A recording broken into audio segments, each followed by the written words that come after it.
राहुल गांधी को सूरत की एक निचली अदालत ने 2 साल की सजा क्या सुनाई। लोकसभा अध्यक्ष ने भी तत्परता दिखाते हुए राहुल गांधी की सदस्यता खत्म कर दी और इसके साथ ही सियासी गलियारों में वो तूफान आ गया जिसकी कल्पना सरकार ने भी नहीं की थी और राजनीतिक पटल पर वो होता दिख रहा है जो कांग्रेस लंबे समय से करना चाह रही थी।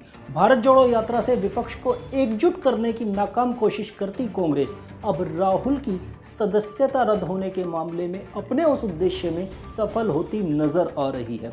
राहुल गांधी के सदस्यता रद्द किए जाने के फैसले ने पूरे विपक्ष को एक साथ कर दिया है, चाहे पश्चिम बंगाल से ममता बनर्जी की पार्टी टीएमसी हो या बिहार से आरजेडी, उत्तर प्रदेश से सपा मुखिया अखिलेश यादव हो या आम आदमी पार्टी से अरविंद केजरीवाल, सभी आज राहुल गांधी के पक्ष में नजर आ रहे हैं। कांग्रेस जहां अडानी मामले पर सरकार पर शिकंजा कसती नजर आ रही है और लगातार ही जॉइंट पार्लियामेंट्री कमेटी बनाकर मामले की जांच की बात कर रही है, वहीं बाकी विपक्षी दल भी कांग्रेस के साथ आए हैं जो कहीं ना कहीं 2024 लोकसभा चुनाव की नई बिसात सजा रहे हैं। सरकार ने मुद्दा विपक्ष को दिया है या विपक्ष को ही मिल गया है, ये तो वक्त तय करेगा, लेकिन कोर्ट का राहुल गांधी पर फैसला कांग्रेस के लिए करो या मरो की स्थिति लेकर आया है। भाजपा जहां इसे कानूनी प्रक्रिया बता चुकी है, वहीं राहुल गांधी भी इस आपदा को अवसर बनाने की फिराक में है।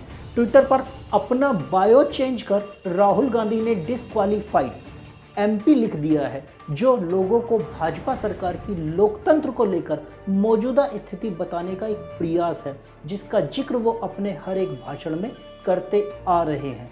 कांग्रेस का कल राजघाट पर संकल्प सत्याग्रह हो या आज संसद भवन में काले कपड़ों में हल्ला बोल, सरकार के लिए सिरदर्द तो बन ही गया है।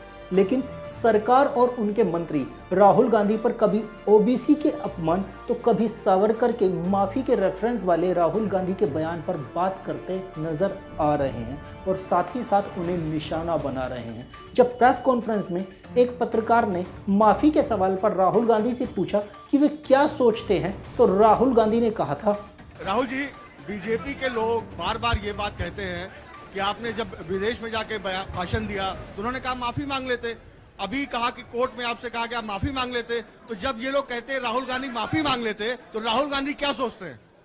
राहुल गांधी सोचता है मेरा नाम सावरकर नहीं है, मेरा नाम गांधी है। गांधी किसी से माफी नहीं मांगता। इसके जवाब में आज केंद्रीय मंत्री अनुराग ठाकुर का पलटवार आया है। राहुल गांधी सावरकर कभी हो नहीं सकते। सावरकर जी कभी 6 महीने विदेश में घूमने फिरने नहीं जाते।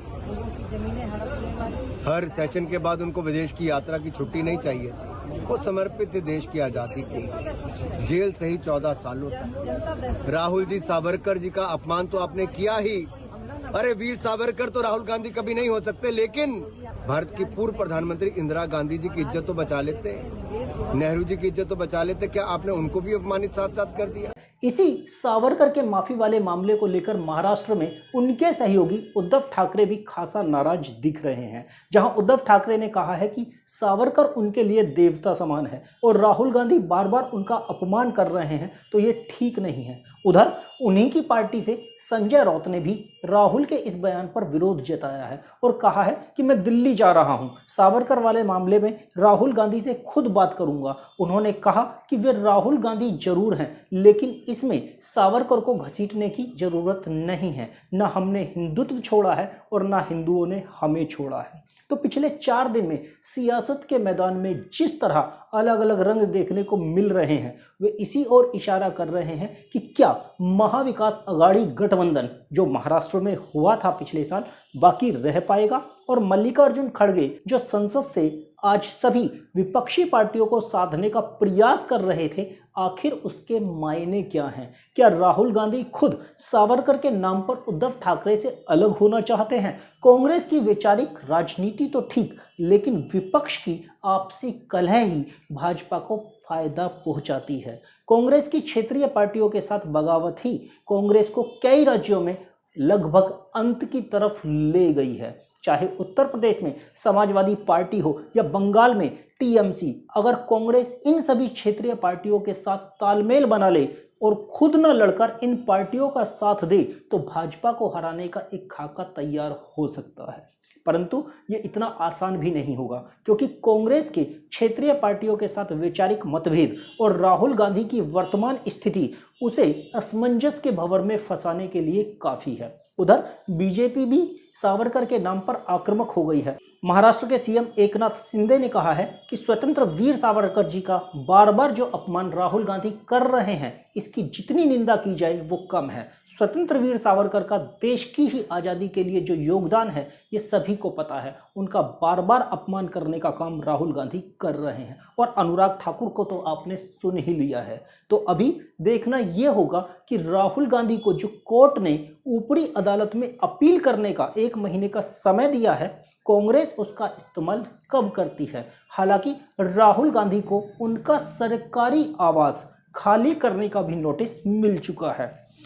नियम है 30 दिन के अंदर अगर कोई सांसद डिस्क्वालीफाई हो जाता है तो उसे अपना सरकारी आवास भी खाली करना होता है। तो राहुल गांधी के पास में 23 अप्रैल तक का टाइम है जब वो अपना ये सरकारी आवास खाली करेंगे। लेकिन बड़ा सवाल यही है, राहुल गांधी की ये सजा कांग्रेस के लिए अवसर है या वापसी का रास्ता।